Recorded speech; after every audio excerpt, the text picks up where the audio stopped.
وزیراعظم کے خلاف توہین عدالت کی درخواست قابل سماعت ہے یا نہیں؟ اسلام آباد ہائی کورٹ نے درخواست پر فیصلہ محفوظ کر لیا ہے۔ دوران سماعت چیف جسٹس اطہر معین اللہ نے استفسار کیا کہ وزیراعظم کی تقریر سے آپ کو کیا پریشانی ہے۔ درخواست گزار نے کہا کہ وزیراعظم نے عدلیہ کی توضیح کی ہے۔ چیف جسٹس اطہر معین اللہ نے ریمارکس میں کہا کہ عدالتیں تنقید کو ویلکم کرتی ہیں۔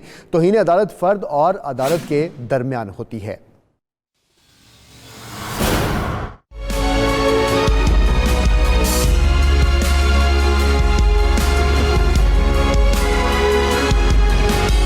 اسلام آباد ہائی کورٹ کے چیف جسٹس اطہر معین اللہ کی سربراہی میں 2 رکنی بینچ نے وزیر اعظم عمران خان کے خلاف توہین عدالت کی درخواست کی سماعت کی۔ درخواست گزار سمیع اللہ خان ایڈوکیٹ نے وزیر اعظم عمران خان کے خلاف توہین عدالت کی کارروائی شروع کرنے کی استدعا کی۔ موقف اپنایا کہ وزیر اعظم کی تقریر توہین عدالت کے زمرے میں آتی ہے۔ 18 نومبر کو عمران خان کی تقریر میں اعلیٰ عدلیہ کو اسکینڈلائز کرنے کی کوشش کی گئی، جبکہ تقریر کے متنازع حصے کا ٹرانسکرپٹ درخواست کے ساتھ منسلک کر دیا گیا ہے۔